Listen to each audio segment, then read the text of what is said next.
Czekaj, ciśnij się tutaj koło mnie na spodek. Ciśnij się na spodek koło mnie. Nie gadaj.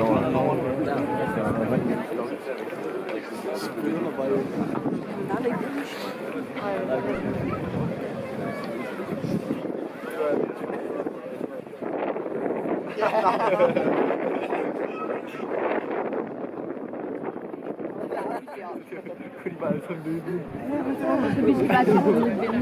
Stanów Zjednoczonych Joe Biden.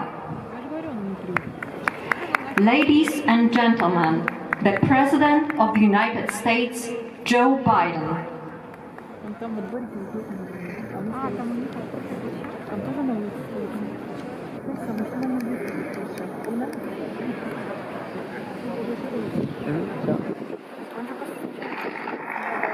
Thank you, thank you, thank you. Please, if you have a seat, be seated. If you don't, come up on stage. Thank you very much. It's a great honor to be here. Mr. President, they tell me you're over there somewhere. There you are. Thank you, Mr. President. Be not afraid. These are the first words at the first public address of the first Polish Pope after his election in October 1978. They were the words that would come to define Pope John Paul II. Words that would change the world. John Paul brought the message here to Warsaw in his first trip back home as Pope in June of 1979. It was a message about the power of faith, the power of resilience, the power of the people.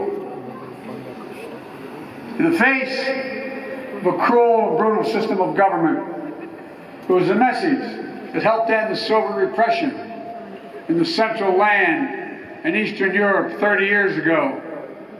It was a message that will overcome the cruelty and brutality of this unjust war. When Pope John Paul brought that message in 1979, the Soviet Union ruled with an iron fist behind an iron curtain. Then a year later, the Solidarity movement took hold in Poland. Well, I know he couldn't be here tonight. We're all grateful in America and around the world for Lech Walesa.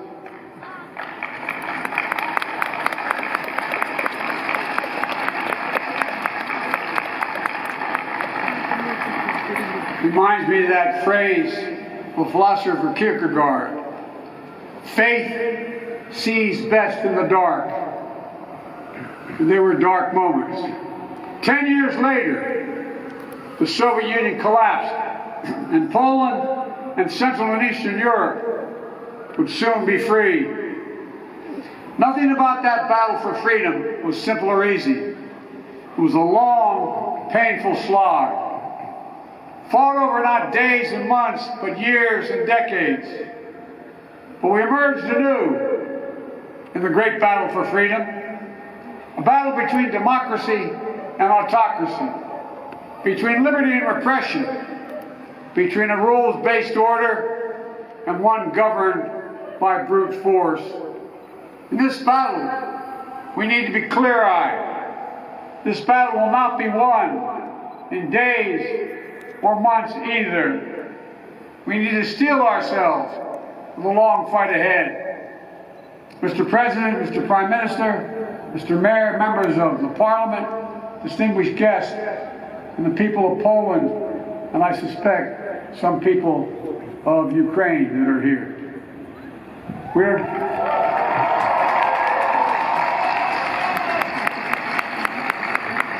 We're gathered here at the Royal Castle in a city that holds a sacred place in the history of not only of Europe, but humankind's unending search for freedom. For generations, Warsaw has stood where liberty has been challenged and liberty has prevailed. In fact, it was here in Warsaw when a young refugee who fled her home country from Czechoslovakia was under Soviet domination came back to speak and stand in solidarity with dissidents. Her name was Madeleine Coble Albright. She became one of the most ardent supporters of democracy in the world. She was a friend with whom I served, America's first woman Secretary of State. She passed away 3 days ago. She fought her whole life for essential democratic principles. And now, in the perennial struggle for democracy and freedom, Ukraine and its people are in the front lines, fighting to save their nation. And their brave resistance is part of a larger fight for an essential democratic principles that unite all free people. The rule of law, fair and free elections, the freedom to speak, to write, and to assemble, the freedom to worship as one chooses, freedom of the press. These principles are essential in a free society. But they have always been under siege. They've always been in battle. Every generation has had to defeat democracy's moral foes. That's the way of the world. For the world is imperfect, as we know, where the appetites and ambitions of a few forever seek to dominate the lives and liberty of many. My message to the people of Ukraine is a message I delivered today to Ukraine's foreign minister and defense minister, who I believe are here tonight. We stand with you. Period.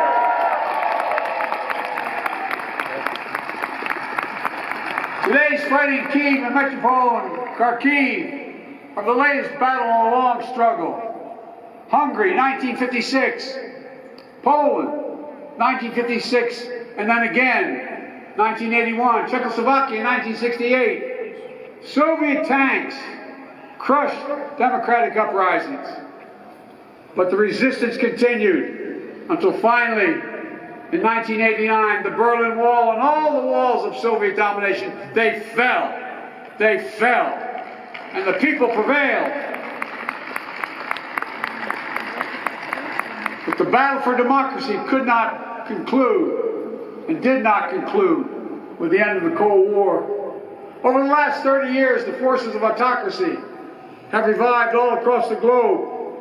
Its hallmarks are familiar ones: contempt for the rule of law, contempt for democratic freedom, contempt for the truth itself. Today, Russia has strangled democracy and sought to do so elsewhere, not only in its homeland. Under false claims of ethnic solidarity, it has invalidated neighboring nations. Putin has the gall to say he's denazifying Ukraine. It's a lie. It's just cynical. He knows that. And it's also obscene. President Zelensky was democratically elected. He's Jewish. His father's family was wiped out in the Nazi Holocaust. And Putin has the audacity, like all our autocrats before him, to believe that might will make right. My own country, a former president named Abraham Lincoln, voiced the opposing spirit to save our union in the midst of a civil war. He said, "Let us have faith that right makes might." Right makes might. Today, let us have that faith again. Let us resolve to put the strength of democracies into action to thwart the designs of autocracy. Let us remember that the test of this moment is the test of all time. The Kremlin wants to portray NATO enlargement as an imperial project aimed at destabilizing Russia. Nothing is further from the truth. NATO is a defensive alliance.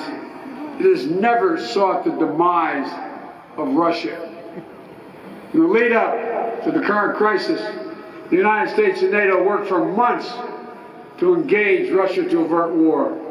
I met with him in person, talked to him many times on the phone. Time and again, we offered real diplomacy and concrete proposals to strengthen European security, enhance transparency, build confidence on all sides.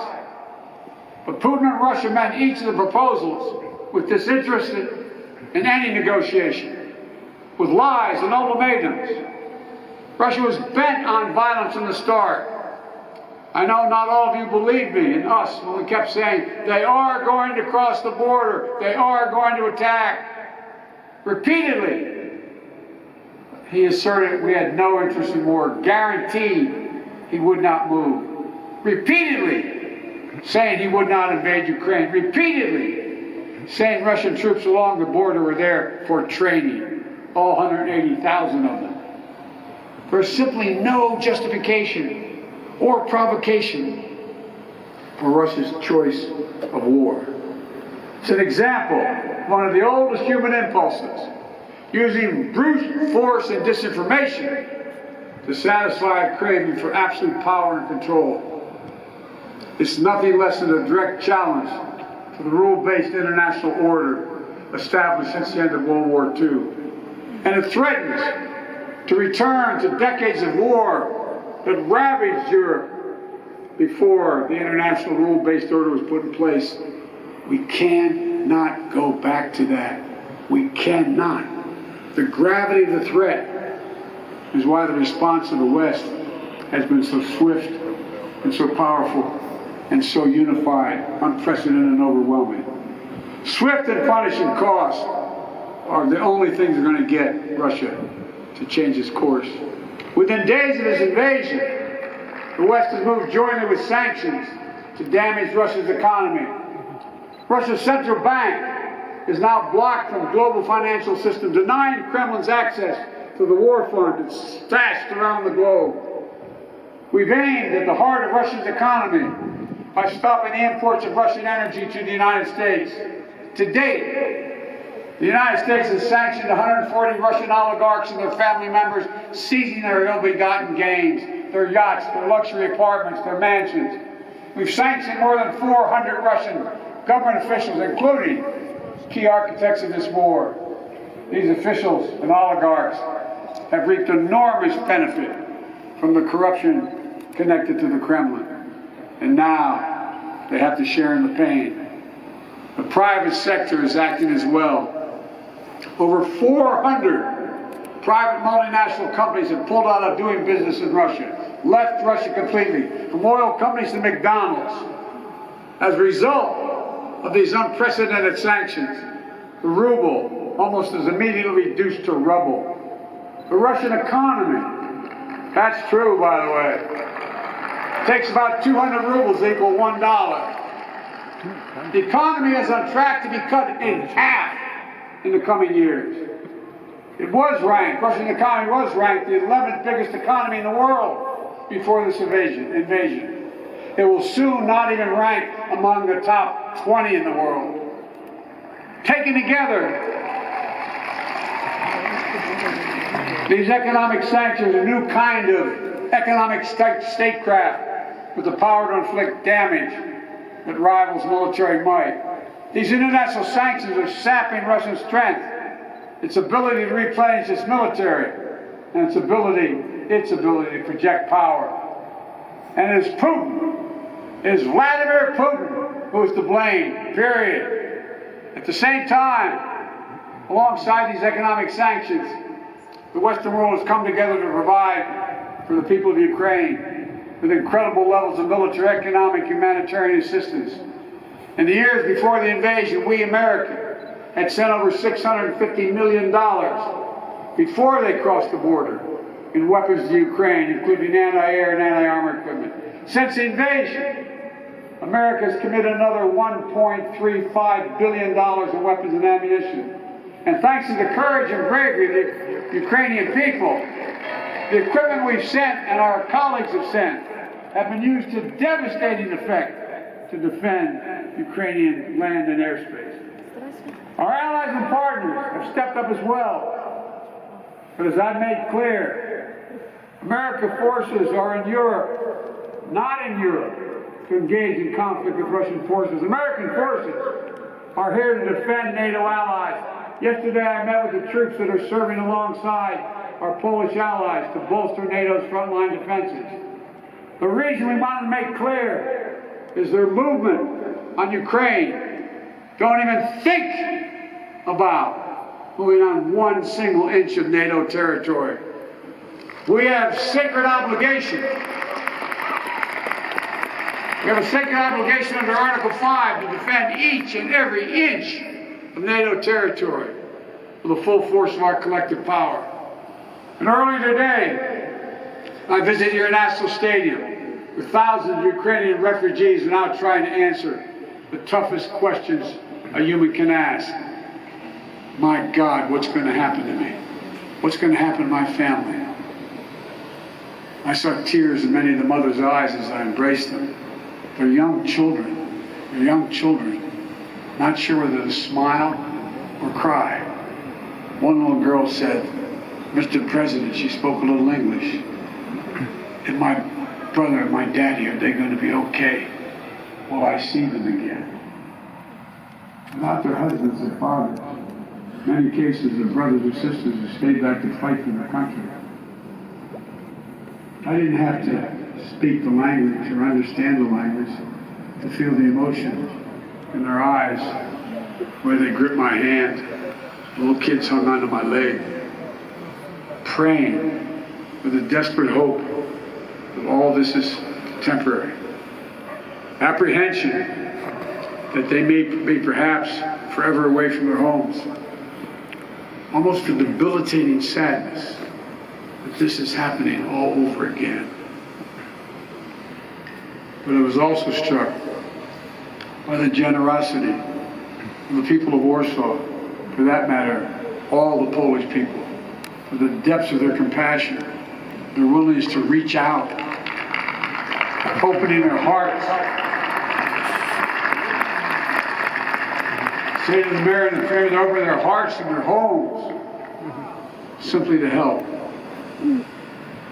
I also want to thank my friend, the great American chef, Jose Andres, and his team for help feeding those who are yearning to be free. But helping these refugees is not something Poland or any other nation should carry alone. All the world democracies have a responsibility to help, all of them. And the people of Ukraine can count on the United States to meet its responsibility. I've announced 2 days ago we will welcome 100,000 Ukrainian refugees. We already have 8,000 a week coming to the United States of other nationalities. We'll provide nearly $300 million in humanitarian assistance, providing tens of thousands of tons of food, water, medicine, and other basic supplies. In Brussels, I announced the United States is prepared to provide more than $1 billion in additional humanitarian aid. The World Food Program told us that despite significant obstacles, at least some relief is getting to major cities in Ukraine, but not not Mariupol, because Russian forces are blocking relief supplies. But we'll not cease our efforts to get humanitarian relief wherever it is needed in Ukraine and for the people who have made it out of Ukraine. Notwithstanding the brutality of Vladimir Putin, let there be no doubt that this war has already been a strategic failure for Russia already.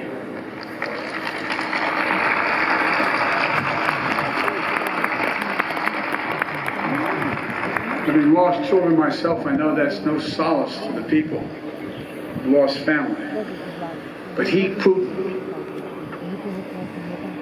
thought Ukrainians would roll over and not fight. Not much of a student of history.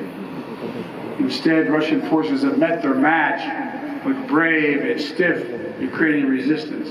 Rather than breaking Ukrainian resolve, Russia's brutal tactics have strengthened the resolve. Rather than driving NATO apart, the West is now stronger and more united than it has ever been. Russia wanted less of a NATO presence on his border, but now he has a stronger presence, a larger presence, with over 100,000 American troops here, along with all the other members of NATO. In fact, Russia has managed to cause something I'm sure he never intended. The democracies of the world are revitalized with purpose and unity found in months that we've once taken years to accomplish.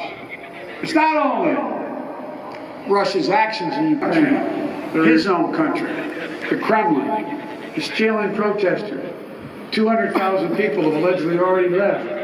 There's a brain drain leaving Russia, shutting down independent news. State media is all propaganda, blocking the image of civilian targets, mass graves, starvation tactics of the Russian forces in Ukraine.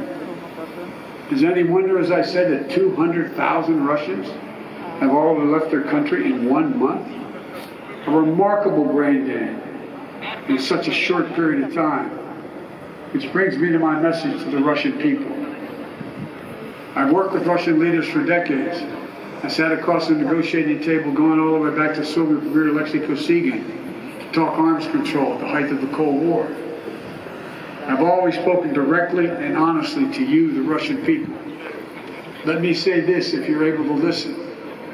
You, the Russian people, are not our enemy. I refuse to believe that you welcome the killing of innocent children and grandparents, or that you accept hospitals, schools, maternity wards, and for God's sake, being pummeled with Russian missiles and bombs, or cities being surrounded so that civilians cannot flee, supplies cut off, and attempting to starve Ukrainians into submissions. Millions of families are being driven from their homes, including half of all Ukraine's children. These are not the actions of a great nation. Of all people, you, the Russian people, as well as all people across Europe, still have the memory of being in a similar situation in the late 30s and 40s. Situation in World War II, still fresh in the minds of many grandparents in the region. Whatever your generation experienced, whether it experienced the siege of Leningrad or heard about it from your parents and grandparents, train stations overflowing with terrified families fleeing their homes, nights sheltering in basements and cellars, mornings sitting through the rubble in your homes. These are not memories of the past, not anymore. Because it's exactly what the Russian army is doing in Ukraine right now. March 26, 2022, just days before you were a 21st century nation with hopes and dreams that people all over the world acted themselves in the family. Now, Vladimir Putin's aggression has cut you, the Russian people, off from the rest of the world. It's taking Russia back to the 19th century. This is not who you are. This is not the future you deserve for your families and your children. I'm telling you the truth. This war is not worthy of you, the Russian people. Putin can and must end this war. The American people will stand with you and the brave citizens of Ukraine who want peace. My message to the rest of Europe, this new battle for freedom has already made a few things crystal clear. First, Europe must end its dependence on Russian fossil fuels, and we, the United States, will help.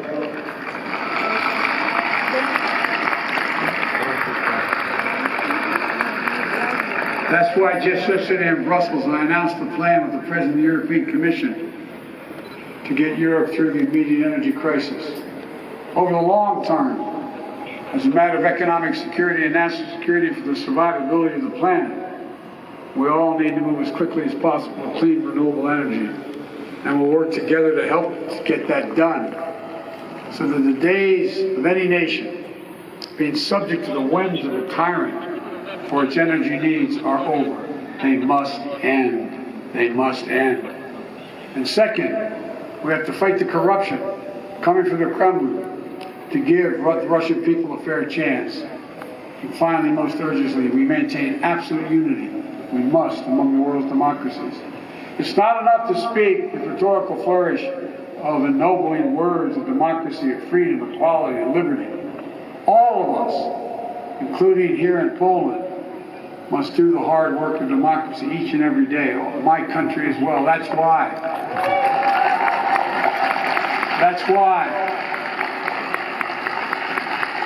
I came to Europe again this week with a clear and determined message for NATO, for the G7, for the European Union, for all freedom-loving nations. We must commit now to be in this fight for the long haul. We must remain unified today and tomorrow and the day after, and for the years and decades to come. It will not be easy. There will be cost, but it's a price we have to pay, because the darkness that drives autocracy is ultimately no match for the flame of liberty that lights the souls of free people everywhere. Time and again, history shows that it's from the darkest moments that the greatest progress follows. And history shows this is the task of our time, the task of this generation. Let's remember the hammer blow that brought down the Berlin Wall. The might that lifted the Iron Curtain were not the words of a single leader. It was the people of Europe who for decades fought to free themselves. Their sheer bravery opened the border between Austria and Hungary for the pan-European picnic. They joined hands for the Baltic Way. They stood for solidarity here in Poland. And together, it was an unmistakable, undeniable force of the people that the Soviet Union could not withstand. And we're seeing it once again today with the brave Ukrainian people showing that their power of many is greater than the will of any one dictator.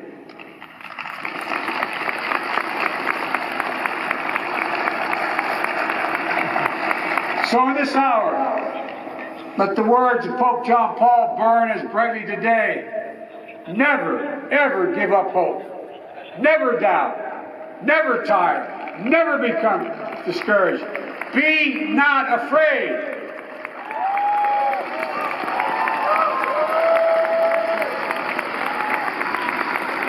A dictator bent on rebuilding an empire will never erase a people's love for liberty. Brutality will never grind down their will to be free. Ukraine will never be a victory for Russia, where free people refuse to live in a world of hopelessness and darkness. We will have a different future, a brighter future, rooted in democracy and principle, hope and light, of decency and dignity, of freedom and possibilities. For God's sake, this man cannot remain in power. God bless you all, and may God defend our freedom, and may God protect our troops. Thank you for your patience. Thank you. Thank you. Thank you.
Idzie na chuj jeszcze. Putin na chuj! Idzie na chuj się. Idź! Ale ja chrypę mam! Dobra. Mało pijesz.